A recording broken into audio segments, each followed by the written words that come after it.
Hello, everybody. Welcome to our 214th Wedding Online Sport Economics Seminar. Really pleased to have Battista Severgnini presenting $1 Million Babies, the allocation of talent amongst football players.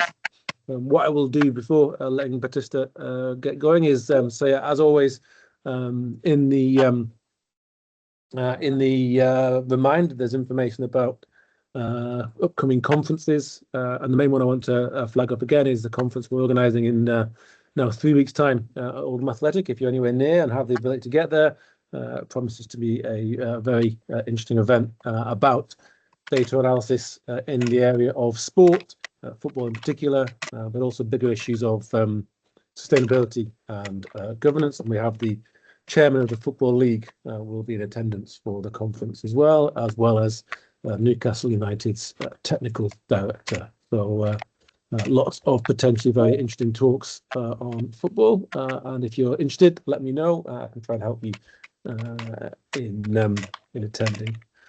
If you can keep your microphones on mute, that will be fantastic while Battista is talking. Otherwise, Battista, please do take away your presentation. So thanks a lot for the invitation, and it's a great pleasure to present this paper.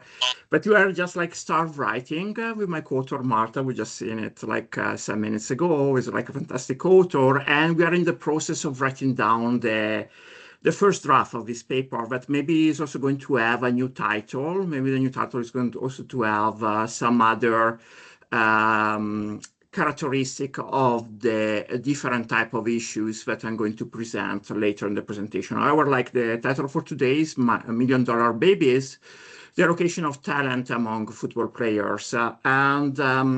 So I work at Copenhagen Business School, and I'm in a sort of like unusual situation because I'm teaching two different type of courses. I'm teaching a course in economic growth and a course in sport economics. And while I was like teaching the new edition of the book of David Weil in economic growth, I saw that a very important part in order to explain issue that is becoming like very popular nowadays in economic growth is like stagnation of total factor productivity. And one of the most important questions that people in labor economics and economic growth are trying to investigate is the following question. Maybe total factor productivity is really stagnant for a particular type of reason. If we're going to look around in the different type of society, we're going to observe, especially in the US, that a lot of like really good people are missing. So we are like, we're not able to find really good Albert Einsteins around. So like a lot of theoretical contributions starting from the seminal article of Xie and co-authors in 2019, but also like empirical application looking at census and like register data, which are like claiming that this kind of stagnation is related to misallocation.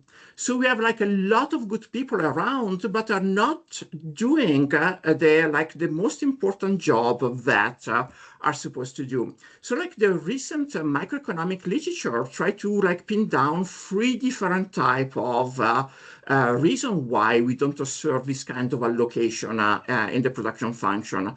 They could be related like to socioeconomic barriers. So for example, issue related to like educational path, the role of government, and recently like with all the recent study made by Chetty and co-author, there's also like a very persistent intergenerational transmission effect. So if your father has like a very high important degree or has been an inventor, it's also very likely that like the second and even like the third generation would have kids and grandkids becoming inventors. So this is like a very important like general question, but and sorry, here I have to refer to my country, Italy. We can apply the same type of study to understand how come we have a lot of missing Roberto Baggios around. So if you read the newspaper of countries that are like affected by a lot of fiascos, especially during like the World Cup qualification, you're going to find that a lot of football stakeholders try to explain this kind of negative issue with like a sort of terminology that has like a parallel with respect to the economic growth literature. So if you look at Italy, they're always referring to the word vivae, so like the youth academies, and they're saying also in that case, they're like a sort of like a glitch problem in building up educational system, and that is the reason why we don't have good player. If you're talking like to coaches, they're referring to the problem related like to governmental action. So we're saying that the government does not invest enough resources in a particular type of studies, sorry, a particular type of infrastructure or not. And then if you talk like to the old national team coach, we're saying that maybe it's a non-persistent lack of sporting culture. If we're talking like with Spalletti, he claimed that the reason why we don't have Roberto Baggio anymore around is because of PlayStation. Or to other coaches, we're saying it's like smartphone replacing football. And so that is the reason why we don't have this kind of persistent culture of champions around. However, if you try to apply and check, doing like some eyeballing econometrics, looking at data, do some like mental difference and difference type of studies, looking at introduction or different type of institutional change, it seems that similar features do not fit with a particular type of outcome. So if we want like instead to refer to the contribution in sport economics, we can refer like to two parallel complementary explanation, which is sort of like try to explain how come we have misallocation of champions around different type of sport, but also different type of activity around the world, using two different type of explanation. The first one that has been like sort of summarized in the recent textbook written by Hoyer, looking at different type of sports around the world, it detects that looking at very basic statistic that you can observe like a geographical cluster around the world of sport champions. And his hypothesis is very simple and is like a sort of microeconomic textbook hypothesis. All these geographical clusters are related to the local GDP in a different type of countries or region, which is going to influence parental investment and the choice of like parental opportunity cost. So the very basic, and I'm going to be more in detail into this kind of hypothesis, if parents are getting richer, we're going to evaluate like twice or three times whether their kids have to spend much more time practicing the sport, because maybe they're like other type of activity which can be less risky and much more remunerative. While if you're like very poor, maybe it could be like the only opportunity that the kid has in order to participate into sport activity. The other one, which has recently like an article written by Palacios Huerta that has like a really direct application on this situation, is the age cutoff. We know that there are like a lot of studies looking at the age cutoff when you try to locate a particular type of date in order to start a particular type of like educational or sport activity could have an important effect because it's going to select part of the population into a particular type of activity with particular type of consequences. So what we're going to do in this paper, and by the way, we are like in the process of writing, so feel free to stop me for whatever type of like comments, radical criticism, because I always like more than welcome. And by the way, I cannot see you, so I don't know whether Marta is also following with a mobile, sorry. So she's going to notify me if someone has like a question, but feel free to interrupt me all the time. So what is like the contribution of this paper is for the first time to like try to combine these two kinds of literature and try to look at a particular type of case study, that is the selection of talent into professional football in Great Britain. Why we do this? Looking at sport data, I don't have to convince this audience, but let me repeat this. Try to combine also a lot of different type of characteristic that has been like really well written by Palacios Huerta in a recent article, because we have like a fantastic data set, which we are like with high quality data on individual productivity and pay. So we can like really have a sort of like even better quality of the registered data that, for example, we have here in Scandinavia. Second, we are able to get rid of all the different type of characteristic that microeconomists and microeconometrician has to face when they have to do exactly the same type of studies on inventors, for example, because there is extremely difficult to evaluate what is the amount of educational cost, while this kind of cost, if you need to start a sport, in particular like a football activity, are almost like equal to zero, so much lower, and can be quantified in a better way. Second, we are looking into like as for inventor, a very high risk and high reward setting, which will also be interesting in order to make like comparison and generalize this kind of finding to other like type of activities in the society. And also, what is important is that here we are looking at individuals that different from inventors that can be specialized in different type of activities that are like really homogeneous because they can be comparable measure into their own different type of task. Last but not least, as I'm going to underline, Great Britain is a great case, not only because it's a great country to look at football activities and study that, but because also we can look at a very important quasi-experiment variation, and given like also the institutional setting, let us believe that this is like the right country where we can study this kind of setup and try to merge and try to combine these two different type of effect. So if we are going to start this kind of study, we wanted to have, first of all, looking at the contribution of the paper that start from economics and look into like sport. So like really try like to look at how maybe we can get some indication for scouting, and also like also try to evaluate how much is going to be like the reward of this investment in athletic career, but also as economists, also because like in different type of context, we'll be more than happy to show that some result can be extended also to the general society. We would also like to look at like this kind of growth literature on talent allocation, such that this kind of data set can be important in order to understand similarity and difference with respect to what we can find from like data on innovation and other type of activities, and also look at the old but also very recent literature on season of birth and later outcomes.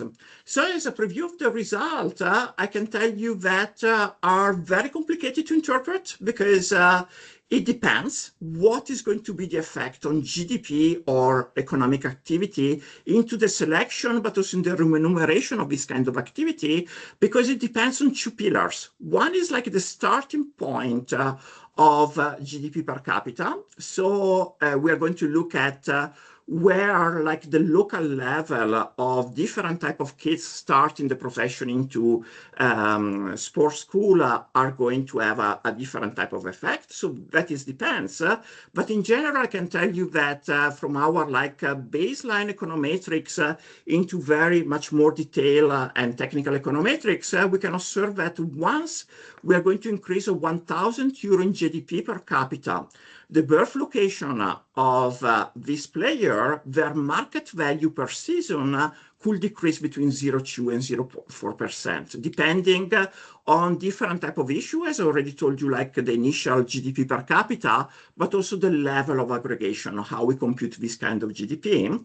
But then we're also going to find that there's an additional, mostly positive effect related to talent selection and month of birth. So we also had the opportunity to collect the data, as I was going to tell you, like macro regional data for the UK that no one had before, such that we can really try to test what is the impact of GDP shock in the fertility decision of mother at macro level, and then to translate that in the decision of players to become players, and finally the effect of their market value. So we can also see whether combining these two, I'm going to show you like some mediation analysis, whether this relative age effect as a priori a negative or positive effect, but when we understand what is like the macro general way of behavior of fertility after you're serving the shock, and how that could have an impact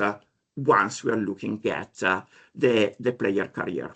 So a structure of the presentation, I'm going to like to show you our idea with a graphical representation. Then I'm going to introduce you like the data. I'm going to start like with very basic econometric analysis. And as caveat, this kind of econometric analysis should just be considered like as like a really pure correlation, so no causation there. And then I'm going to switch into like the quasi experiment to try to analyze this kind of two different type of mechanism. And then if it's possible, if you're convinced, we're also going to say something about the policy analysis. So in terms of like a graphical representation of the paper, we had the idea that starting from this kind of evidence, that like as a problem of selection, we are thinking that a family located in a particular region of Great Britain can decide to send their own kids on two different types of activity.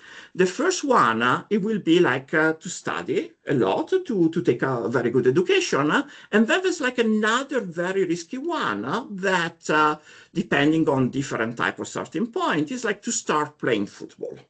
So what would be this kind of channel is like very simple, as I already told you, is like in terms of opportunity cost, is related to outside option. So we should expect, looking at the data, that if we are looking into poor region, we should have fewer attractive career alternatives because like the unemployment rate is very high. So the only way to make success and becoming like extremely rich would be selected either into art or into sport. So in that case, because parents looking around cannot find any type of opportunity, they're like going to be more willing to support sports. So we should observe, mapping the amount of talent players around the UK, that more talent players will emerge from disadvantaged areas. So this is very interesting because if we go to a bookshop and we're like spending our time, especially in the airport, looking at the bookshelf containing all the different type of autobiography and biography of important players, for example, the fantastic one of Ibrahimovic, we are discovering, we are learning how difficult were like their youth and how much it counted, like for example, for Ibrahimovic, living in Malmo in very poor condition, that matter a lot to select himself into sport activity and then becoming a very important player. And again, also for Messi, Ronaldo, and Yamal. What is also interesting is that it also tells us that maybe football is like the very important sport to study, because if you compare with other type of autobiography, think about all the tennis autobiography, you have a different story. You have medium-rich fathers, for example, for tennis player, who decide to spend their whole like income to train their own kids, and also because like for being good as tennis player, you need a much higher amount of money to start this opportunity. So like football, being like zero free cost, almost like a zero free cost, is like a great opportunity because like the entrance costs are almost like equal to zero. So what would be this effect if we believe to this hypothesis that if the economy is going to be subjected to an increase in GDP, for this family, it will be less convenient to become football player, and so you have less valuable players. Unfortunately, we didn't have time to show you like some stylized effect, but we're also planning to collect the place of birth of different type of individuals, of players who played during the final of the World Cup and European Cup, and check what was like the correlation with our GDP, just to check having just like some stylized effect of this situation. But again, at the moment, let's keep that. Maybe this kind of autobiography are a very good indicator. However, you can also have like another story. So doing this study, we also end up finding this important working paper written by James, where if you collect macro level data, you can maybe find another story that is like a sort of Acemoglu, Johnson, and Robinson story. You have an increase in GDP. That increase of GDP is either caused or correlated by increase in institution. You have better sportive structure, so that it will be not a negative effect in terms of finding different type of players, but actually it's going to boost more valuable players. As you can see, you can have like different type of result, which may be also depending on the initial type of GDP where we're starting to have that. So that is like the first story. The second story is that is the age cutoff effect. So this is like a very important factor that a lot of people found out, that if you collect data on the birth date of important individual playing in sport, also in different type of sport, you find that there's like an age cut effect. Why? Because if a school or like training center decide to have like a rigid cutoff when you have to select yourself and start a school, the individual that are like just like born just after that cutoff are going to be much more favorite. And again, if you collect data of football player and you look at their height and the date of birth, there's like a very positive correlation with respect to this age cutoff. So like the more you like proximity, let's suppose that we have the age cutoff at the 1st of September, it will be much more likely that individual becoming champion are located just after this cutoff.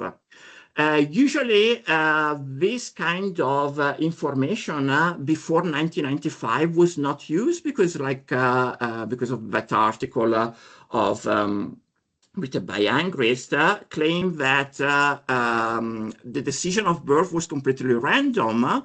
But then after 1995, people start like questioning whether fertility was completely random. So you have other two small branches in the literature. You have like a climatic biological influence story. So what does it tell us? It tells us that if you're born during the first quarter, you're supposed to be like a little bit more weak because you are like subject to all different type of like winter climate condition, viral disease, and so on.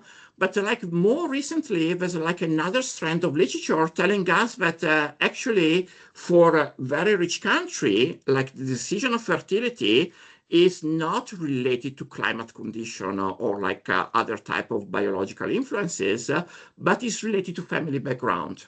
So depending on the amount of money that individuals do spend in contraceptive and planning, that could create a lot of like seasonal birth variation. So what we should expect, according to the literature, that mothers giving birth in winter tend to be younger, less educated, and more often unmarried because of this situation that they want to save money on contraceptive, and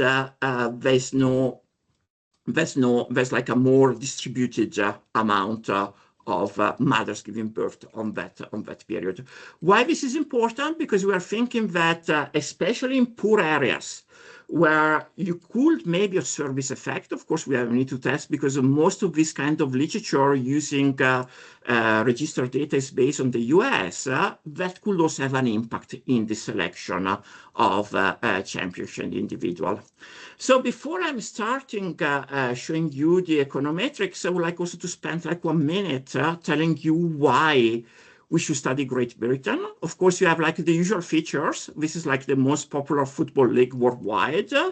Another important feature is that this is market-oriented system. So in terms of like rewarding the player using different type of indicators, economic indicators for like their own productivity, that would be much better, would be like the best place to measure this effect. And last but not least, taking like a situation in the Premier League, this is like a sort of like market that is relatively inelastic to macroeconomic shock.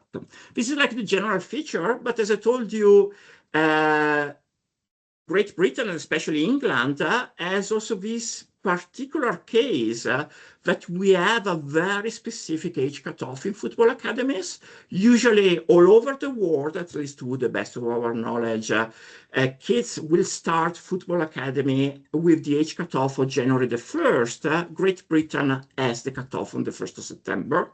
This is like what we got as information from the different type of website of football academies and National Team Association. And as I'm going to show you, England and Great Britain in general is going to be also the perfect case to check what will happen once you have a quasi-natural experiment setting, such that families are going to find themselves a little bit richer, maybe not only in terms of like money in their pocket, but also from a psychological point of view. I'm just taking a pause. Do you have any questions, comments? Can you still hear me? Because now I'm getting very scared that maybe the connection is... Okay. Very interesting, thank you. Perfect. So in terms of data, we scrapped the entire website of Transfermarkt, where we have identified 8,458 outfield players of English nationality. So let me be clear, in order to do robustness check, we are getting all the players who declares themselves to have a British passport, born all over the place in the world after 1980s. So that will give us about 85,293 players by season, where we have all the players. And again, there, as you can imagine, we have a lot of zeros in terms of valuation, but that is also like in order to check for robustness check, whether we have a sort of like selection issue into measuring value and also in terms of pattern of our results in the regression. And we track their career of this player after they're turning the age of 16 to the season of 2022-2023. So from the same website, we are collecting the market value and what is important for us, the birth date and the place of birth, and then all the possible indicators on sportive performance. So again, this data set is beautiful. I'm always telling here my colleague, my department, also Marta tells them, so here we have the opportunity to look at all the individual in Denmark using register data. So we have like really a lot of information. But again, if you select into sport, you have many more information. So it's like a fantastic environment because like with register data, if we have to select like sportive players in Denmark, we are not allowed to go in such detail for privacy reasons. So we even don't know which kind of sport do they practice. So here is like a fantastic type of environment. So this is like the basic data that we are taking into consideration to build up our dependent variable as measure of success. So like market value, which again, we can discuss. I'm not going into the detail into this presentation, but we did like really a lot of robustness check, looking just like the pure market value. But then we also look at the ranking in terms of like how the market is evaluating this player. And then we also do a lot of robustness check, taking as dependent variable the performance of the player, and the results are very similar and robust. So what are like the other economic variable that we're like taking into consideration once we are looking at, we want to explain this kind of complicated mechanism? The first one is like the classical data, so GDP per capita. Was quite hard to get this information from the European Union because it happened that GDP per capita for Great Britain were completely cancelled. You cannot find them on the website anymore. So after a lot of like trials, we finally got them from the Ardico dataset. And why this dataset is important is because we have like, it's one of the very few datasets that contains GDP per capita at regional level. So following sometimes the very complicated terminology that the European Union use, you have 3 different types of players, 3 different type of region, which is called like NUTS1. So we're taking like very large area that cover like between 3-7 million inhabitants. And this kind of classification is based all over Europe. Then you have much smaller classification, which can be compared to like a region, for example, in Italy or another part of Europe, which contain between like about 1 million, 3 million inhabitants, and then a very small region. So again, if you have a particular type of classification is province, in Great Britain, that is a sort of like artificial way to build up this border, which contain between like 150 or 800,000 inhabitants. So we're talking about like quite small area. Then we collect, in order to make this test to check what is the very general trend in terms of like economic effect on fertility decision, we wanted to look at what was like the month and occurrence and place of birth from the UK. It ends up that this data existed but were not available, so we spent like several months to ask to the UK Office for National Statistics, and then we bought them after like so they needed to build up for us. Unfortunately, this kind of classification were not based at NUTS level. There was like a different type of geographical division of the territory, so we made all the crosswork such that all this information do overlap. And last but not least, borrowing information from the literature in growth economics, we wanted to go really in detail. So usually in growth economics, when you are sort of puzzled for the measure of GDP, or you want to have like a very special and detailed information about a measure of economic activity, you look at the nighttime lights. So like this very important article written by Henderson, Storgard, and David Weil in 2012, such that you have everyday picture coming from NASA, which taking like the information of the planet. And in that article published in American Economic Review, they show that this information is a very good proxy for GDP per capita at micro level. So this is just like an overview of that you can see that. You see like a sort of black area, but if I have to magnify that, you see that that will be like a sort of like the light that you can see all over the world. And the dots are like the location of the players where we can find in Transfermarkt where they have a British passport. And the color of the dot is the GDP per capita measured with a proxy of the area using this light data. So such that we can have like a sort of information both on the geographical location where these players are. As you can see, of course, like there's a massive amount in the area of Great Britain. Now I'm going to zoom in into that area, but you can see that you also have variation all over the world. This is like the distribution of the players in the birthplace in the UK, of all the players we have, and also here we made different type of colors where you have a darker dots. You have that the player is situated in a place where like the GDP per capita is higher, again measured with the light data, and then also like the size of the circle represent like the density, the clustering that you can observe that. Again, looking at this, you can come up with different type of story. You can claim that, of course, you can see spot like some cluster of rich area or poor area. So it's quite difficult to understand what are like this pattern. Just to complete like with the visualization of the data, especially Marta did a great job because the classification of the, sorry, this should come after, it jumped, sorry. So let me say that this is like the slide. Sorry, jumped the information. So what would be the result if we are running, let me abuse this term, a very stupid regression?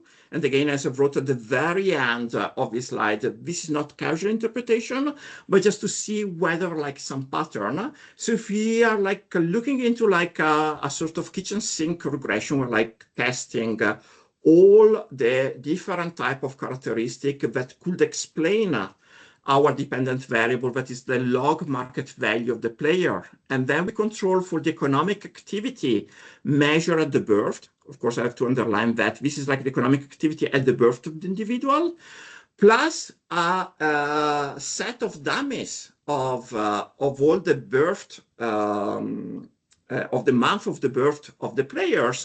We are getting this table, which contradicts a little bit the story that we came up as very first hypothesis that tells us that opportunity costs matter. So what we're going to observe that largely, especially when we are using like the GDP per capita at the NUTS level, we are observing that the effect is very strong, significant, and positive. For light is not. We are thinking why that is not able to provide any particular type of sign. One interpretation will be like a spatial autocorrelation. Maybe we're like too precise to collect the GDP per capita at birth. Maybe we need to have also take into consideration also the other economic activity around, which is very well represented by the GDP per capita per NUTS. So first thing is that economic activity seems positive. So that will suggest, again, as correlation, that maybe the story that more economic activity, more infrastructure will increase the log market value of the players. But also what is strange here is that, and please notice that I'm adding all the months of birth except September, because it's our like month cutoff. We're observing that if you're far away from that cutoff, you are much more positive effect, contradicting that. So that could be explained, again, I'm not arguing anything here, that this effect could be related to self-selection of individual. I had the opportunity to talk with Serie A coaches of this study, and these Serie A coaches told me, well, that is like the classical effect where you have a strong selection. So they gave me also some example of important players playing in Serie A, but also in Belgium and the Netherlands, that this player were like pretty small in terms of height, were like born in January, February, March, but then were like really good players, so they made it. So that is like in our opinion, was like a very good interpretation of this correlation. Again, it's just like exploration of the data, just to show you how this we can have this effect, but doesn't give us like a sort of like a clear cut, but it also pushes us to check what could be the relationship between this effect. Can I ask a clarifying question? Sure. Sorry, I need to see you. Yes. Okay. Okay. See you. Yeah. Okay. Sorry, I'm turning my camera on. So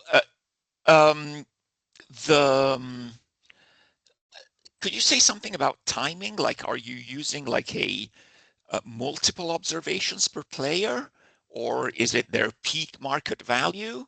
That is and very also relevant. The timing at which you measure economic activity. Is it today's economic activity? Is it when they were, growing up? I mean, it seems like important.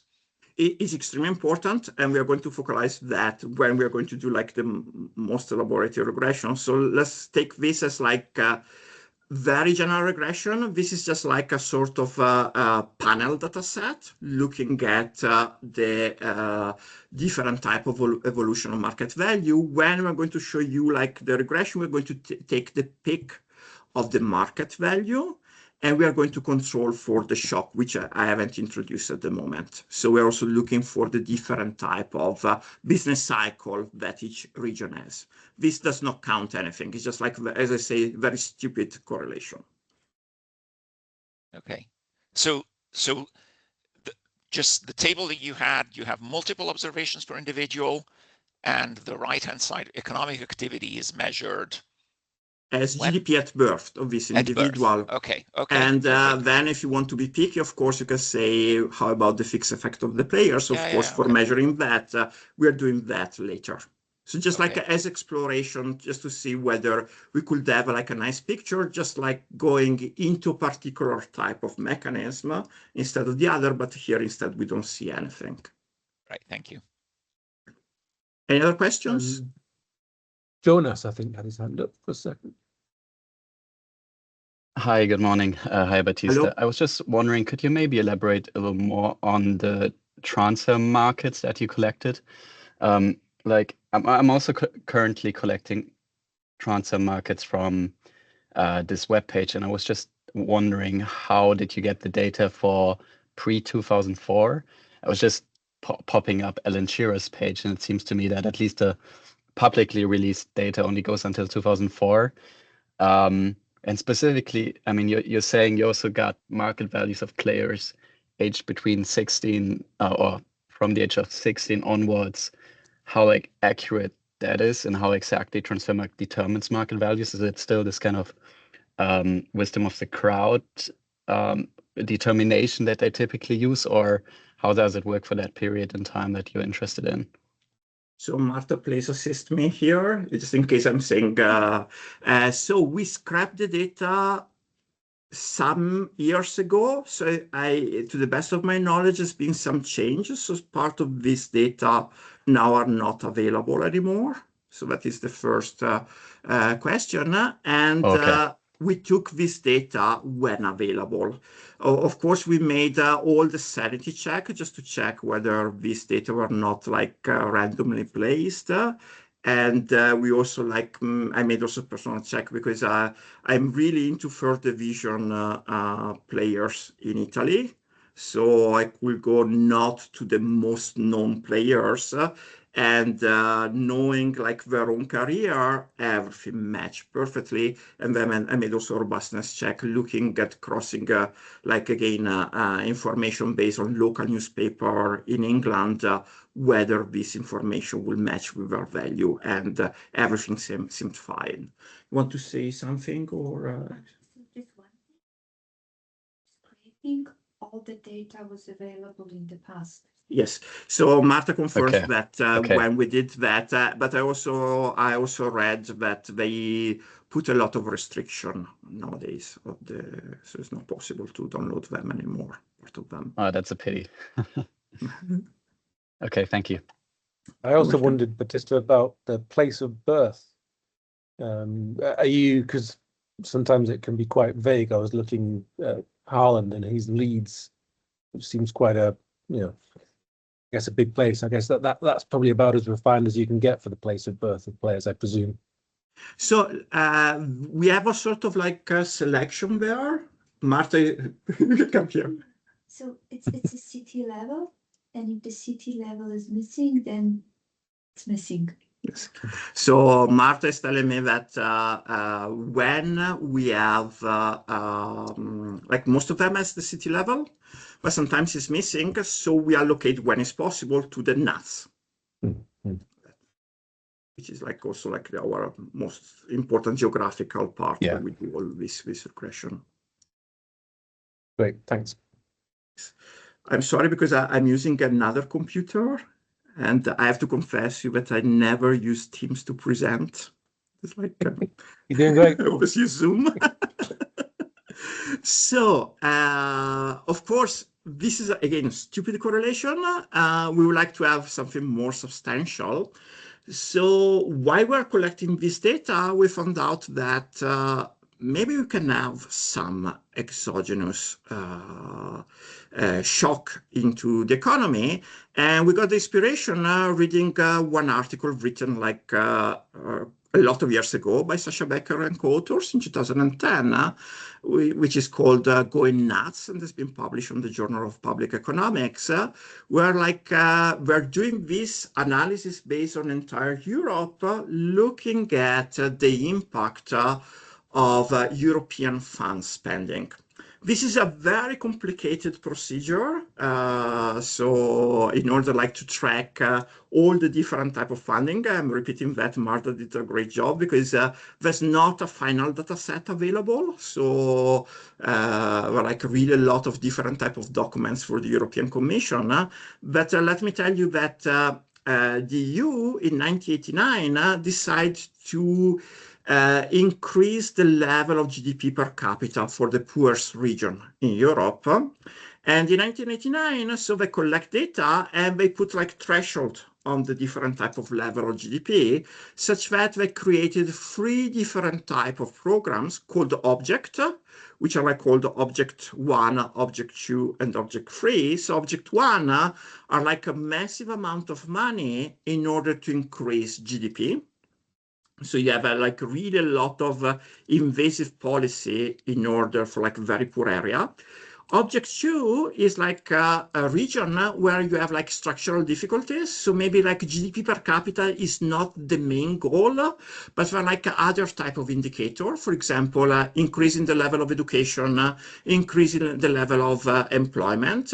And object 3, despite you also have this kind of issue in object 2, is just related to education. So much more money to school and university. For our shock, we are looking at, for our like change of policy, we're looking at objective 1 and objective 2. And this happened after 3 ways. So we are like really, really happy that reading the article of Sasha Becker and co-authors, that they define that as a quasi-natural experiment, because especially at the beginning, this money were not expected. So you have like a very complex algorithm. There's also like some narrative that especially Great Britain in the parliament, they didn't even realize that they're like qualified to get this money. So from one day to another, all this new money came as a shock. So that would be like a sort of way to test it. In the Journal of Public Economics, Baker and co-authors were running like a regression discontinuity analysis, and they found out that the effect of this policy had a short-term effect on GDP per capita, and they don't produce any type of result just looking at Great Britain. This is like the picture that came out first. So we try to identify. So on the first part, you have the area of the UK that receive objective 1 during the different type of 3 different type of ways, plus the objective 2 program. So you can see that especially in the third way, you have like a massive amount of money almost all over the UK, which compensate, but at the same time, area where they got maybe a lot of money in terms of objective 1, for example, Northern Ireland, they didn't get them anymore. So what we did as first exercise, and sorry, this is we look at the effect of GDP per capita. And sorry, this computer didn't compile, so I have to tell you by words. The effect of GDP per capita had a very small effect for objective 1, but no effect at all for objective 2. So let me repeat it, almost no effect. And in order to test this shock, we did a lot of different type of robustness check, looking at all the different type of econometric analysis available. So nowadays, in macroeconometrics, there's a lot of discussion which kind of methodology we use. We use all of them, from Borusiak to Callaway-Santana and to other packages. And we were not able to find any effect on GDP per capita, except on like sort of like a longer effect. So for example, if we're taking, for example, 5 years growth, there's just some small effect. So why we don't think that? We are now working on looking on other type of indicator on employment. We got very excited and we try to test, and these results are based using the Callaway-Santana difference in difference, which has like all the different type of feature that people can make happy, is like to test whether this objective have a particular type of effect on the quarter of birth of individual. So what we're going to find, and that is like the very first evidence made before, because of course these data were not available. And the first thing we can observe, we find that this economic shock create a positive effect on the fertility for the fourth quarter, December, February, which is like sort of contradicting all the literature that we have in the US, but there's an explanation. In the US, we're like remarking a lot of this winter temperature effect that creates more viruses around. So you have like a sort of selection. Here, the story will be different. So you have more positive selection into this quarter of birth, so December or February. And the other thing we are observing that like a very strong negative effect in birth between June and August. So if I remind you that the age cutoff was set on the 1st of September, we are finding out that the effect of increasing GDP per capita on all the population and in an optic to select players into the fourth quarter is just minimal. It's just like slightly positive, but instead we have a much larger effect for the fourth quarter. So if we are assuming that there's no self-selection, but we can just like randomly select individuals and send them into football school, we could imagine that a positive shock would have an even bigger negative effect in the selection of players. That is what this macro data suggests, but of course we need to translate this information into the market value of the player. This is like what we did, and here now I'm going to be precise. This is like the maximum market value of players. So we are taking like the players at the peak of their career. We are controlling for a different set of regressor. So we start with a very basic regression, like casting a lot of characteristics of the player. For example, their position, their the club where they're playing, and other type of characteristic that can be like, for example, leg over sport performance. And we are getting like a very similar picture of this. Of course, casting all this regressor, you might argue that maybe it could be defined as a sort of like bet controls. So here is like the basic regression where we're taking like, so this is like a sort of like a repeated cross-section of individuals. So we are like having one player for just one period, and we control for the year of the market value. Of course, the market value has been corrected for inflation, and we are getting this result that if you are born during or after the shock of having increased the amount of money in terms of GDP because of this objective, your market value is going down effectively. So we argue that this is like a sort of more near to like a sort of causality to show that there's a sort of like negative relationship between GDP per capita and change in economic shock. We are now working in terms of like also controlling for the initial GDP per capita, because also initial conditions are important. So we're like trying to make interaction between this shock and the starting point.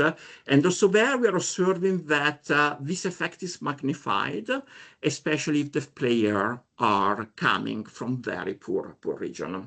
While I was preparing this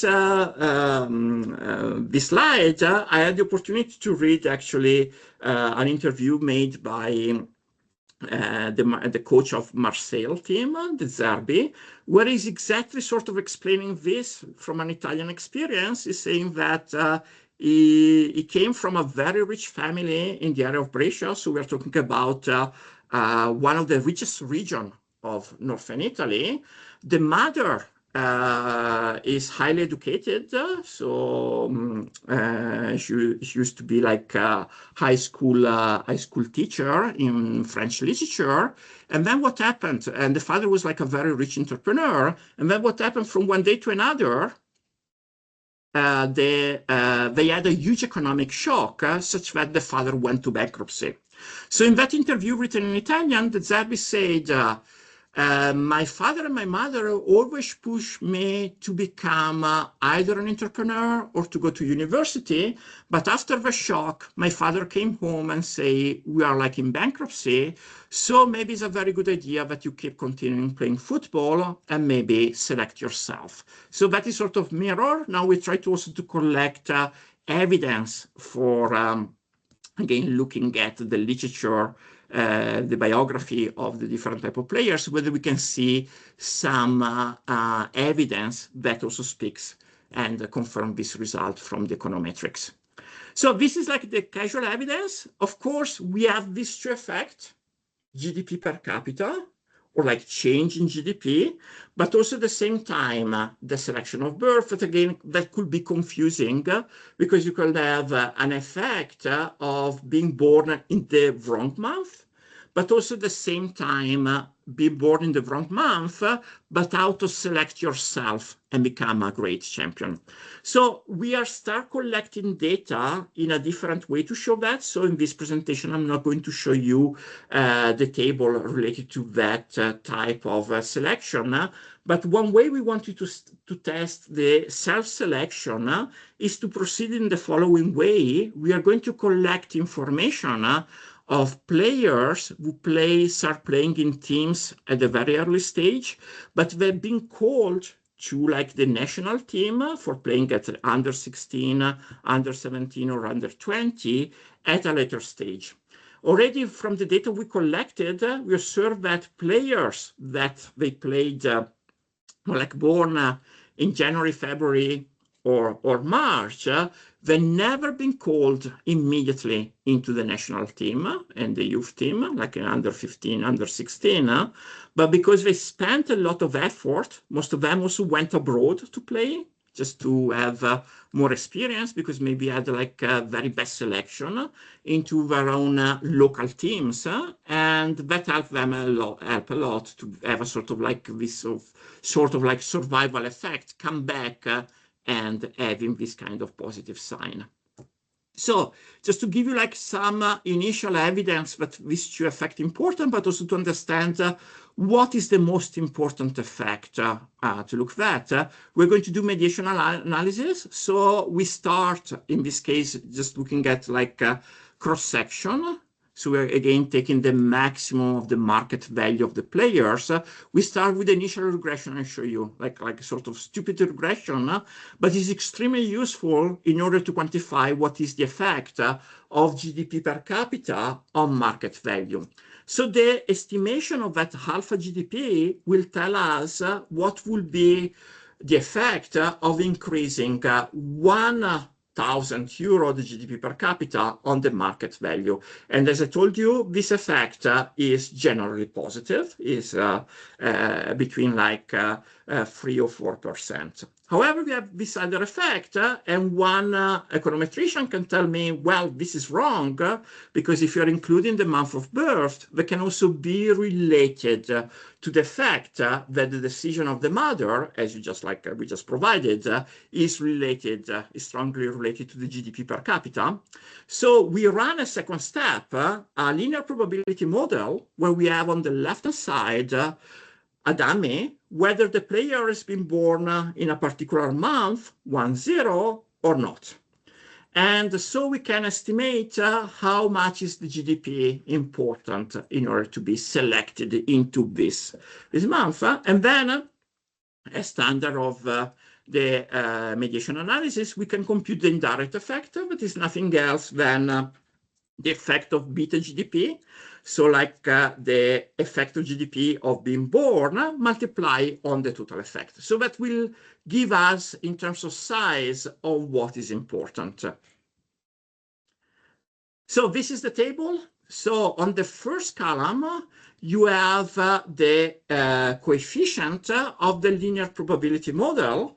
And there you can observe that you have a sort of like that is confirming the quarter I was showing you in terms of relationship of GDP per capita on the fertility decision at macro level. So we have a negative effect around the fourth quarter, but especially on the quarter before of the cutoff. So that could create an important problem in the selection. But then in terms of indirect effect, we found out that this is a little bit all over the place. So let me show you that we have a very significant effect of months of birth for the following months, like February, March, and April, that have and July that have a negative effect, and then December, but the effects are different. So we have a very large negative effect of July. Again, why? Because you are born just before the cutoff. But again, instead in December, this is positive. That tells us that these two effects are sort of like connected, and it's also quite difficult to disentangle. But the same is also very important to understand this matter of timing.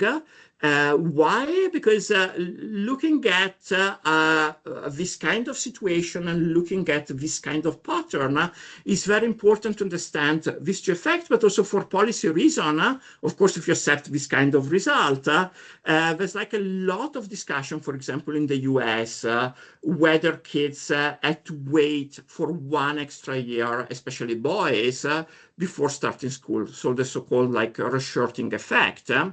Looking at this data of players, again, on a homogeneous sample, we discovered that not only the quarter maybe is important, but also the month. And this effect are also connected with the opportunity cost. So once we are going to have like a better picture from this regression, we're also going like to try to disentangle this effect, also maybe also to quantify what will be the effect, for example, of a policy, for example, shifting the starting month to starting, for example, thinking that maybe England is going to align with other countries that are going to decide that from 1 year to another, the cutoff is going to be moved at the beginning of January, or other type of policy that might be useful. So thanks a lot for the attention.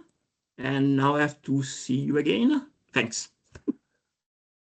Thank you very much, Battista. That's a really, really interesting presentation. Thank you so much for that. I am going to give you a team's round of applause, and we've got time for questions and comments. Steve has his hand up for the first question to put to you.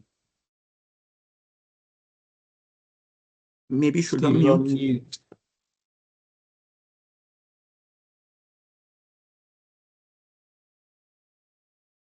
You're muted, Steve.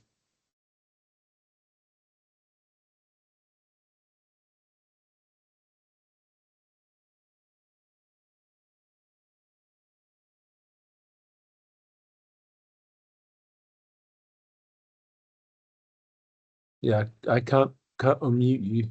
I can only mute you, but you're already muted.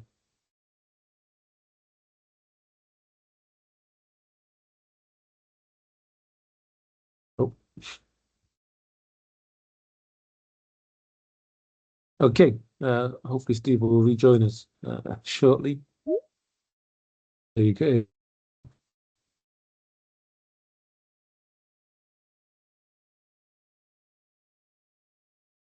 Go on, Steve. Can everyone hear me now?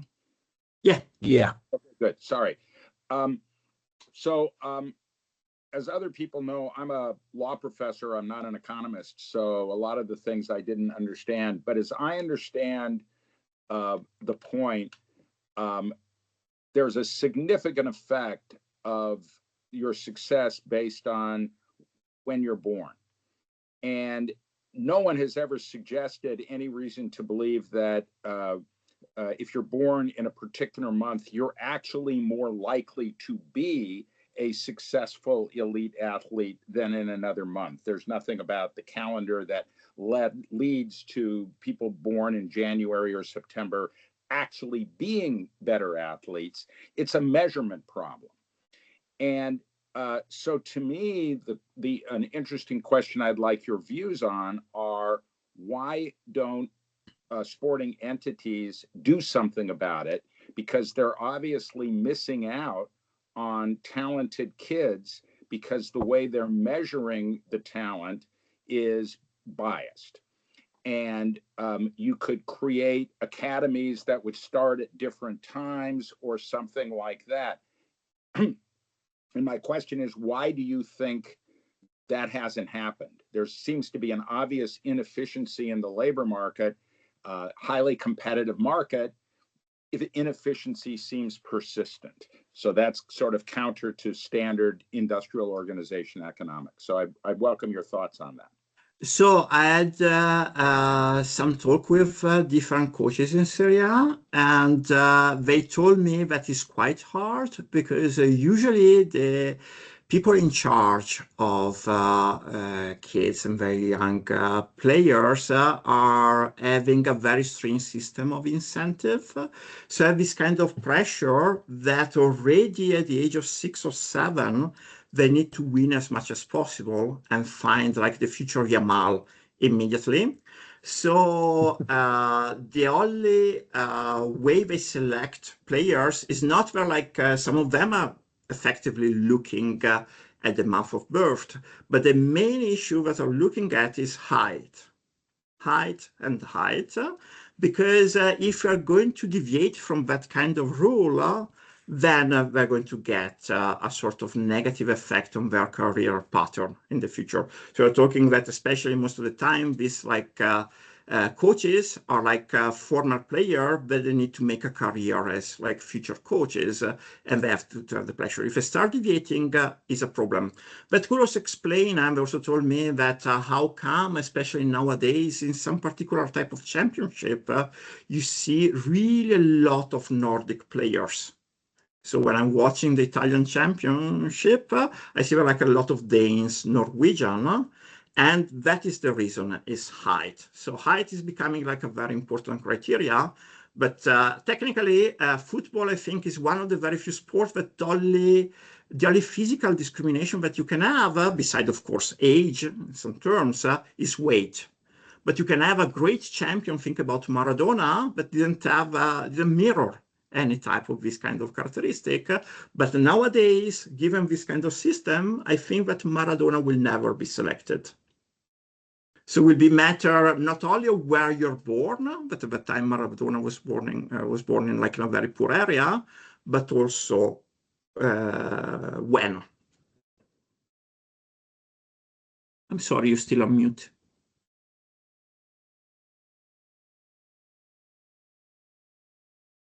Steve, you mute yourself again. Generally, we observe in competitive markets that innovation often comes from the less dominant firm because the dominant firm is enjoying success.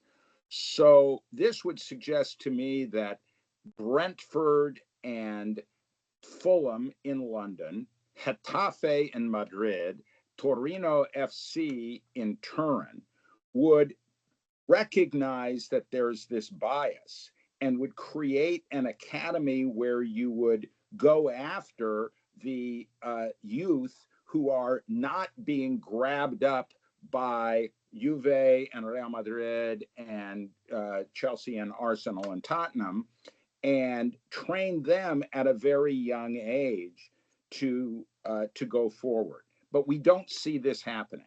So this is a fairly persistent bias that you've analyzed again, but you're not the first person to have brought this to public attention. And so my question as an economist is, why isn't, first off, is there something wrong with my theory that challenger teams would want to innovate in this way? And secondly, why aren't they doing it? From my personal opinion, we don't do that because there's no counterfactual. So most of these selectors were not looking into statistics in a detailed way. So we're convinced that like this way of proceeding made the career of other colleagues successful. So there's no incentive to deviate. One way to do that will be like sort of policy recommendation. But of course, then we're going into interfere into like private and or incentives, but still that should be maybe more the market has to understand that.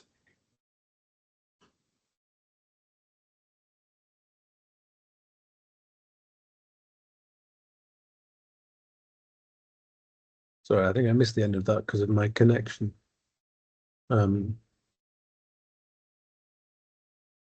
I think while we're there on your point about Brentford innovating, one of the things that Brentford did as an innovator before accessing the Premier League was they completely closed down their academy. So they stopped doing any of this training of the future football players. Basically, instead of relying on recruiting players from other teams, they're relying on other teams, the bigger teams, to do the youth development, because of course it's a very costly endeavour. So, but I don't know any other contextual cases. Do we have any more questions and comments?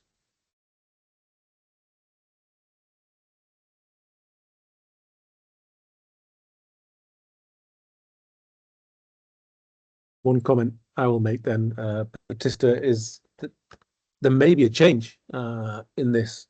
I don't know exactly how it relates to earlier stages in a player's development, but now, certainly in the Football League, the salary protocols or the salary cap system works such that the cut-off point for a player being counted as under 21 years of age is the 1st of January rather than September, which of course everything is based on September because of the academic year here in England. And I have no idea why. I mean, just that thought just occurred to me now while you've been presenting that that's one thing where January matters rather than September. Okay, we will take it into account, so we can also see the variation. Maybe we can check when this kind of change has been implemented and see whether there's also there like before and after effect. Thanks. Exactly. I do wonder, you imagine it ought to make a difference in terms of potential in terms of career development.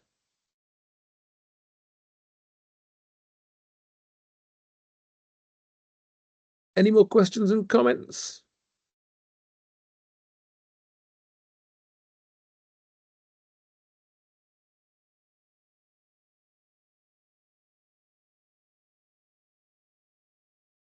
Another quick point to follow on from Steve's, I think probably with the idea of academy players and teams with academies innovating in terms of having entry points throughout the calendar year rather than just the September entry is that it's really unusual in the English system, because obviously now academies are linked to schooling and qualifications that the students will study at particular points in the year. I know that we at universities have more pressure these days to have multiple entry points, so people could enter, do a master's program from January to January rather than from September to September and so on. But that's not at all common in the schooling or the further education system. So I imagine that would also make it quite tough for clubs to innovate as well. Or the other one is like allowing a little bit older kids to play into younger teams, just to have a more balanced team. Yeah. Maxence.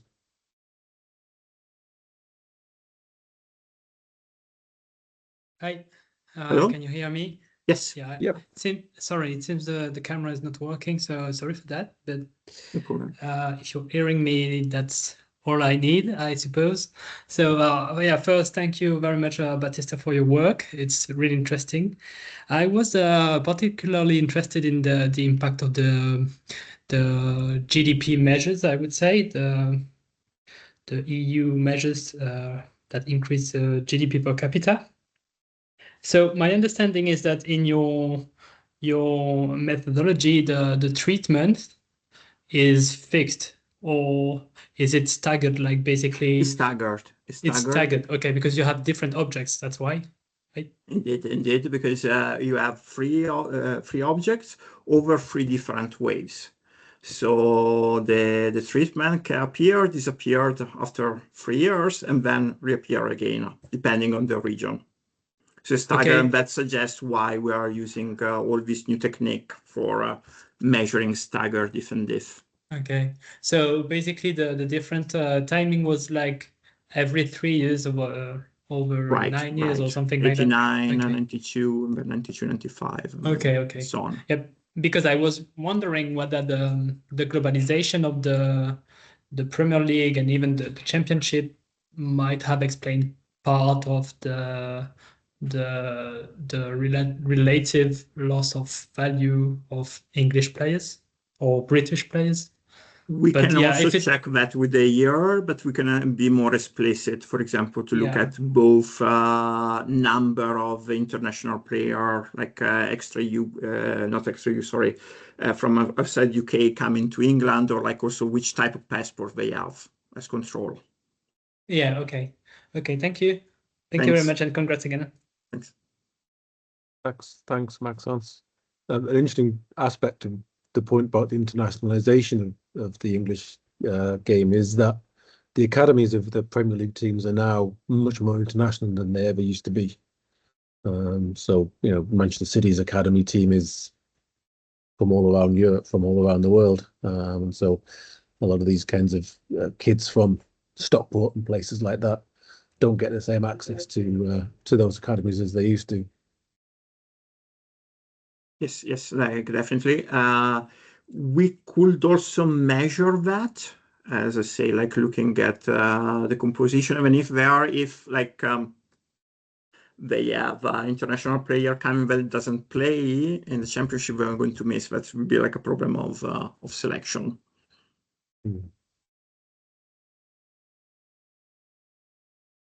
Okay, any final questions and comments that folk have?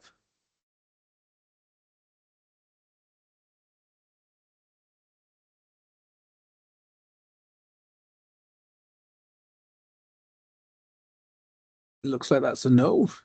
So thank you very much, Battista. That was a hugely interesting Thanks a lot. and enjoyable talk, a really novel data set, interesting combination as well, and a really, really important question that I know is one that's fascinating to us as economists, but is also very relevant for those in the industry as well. So thank you again, Battista. Thanks a lot. We will return next week when we have Alice Aguirre-Nuri from University of San Francisco in Quito, presenting determinants of visitor attendance. So I wish you all a fantastic weekend and look forward to seeing you all again next week. Thanks a lot. Bye. Thanks, Bye. Battista. Are you going to be? You're going to be okay if this goes on to Yes. onto YouTube? Let me ask Marta. It's fine.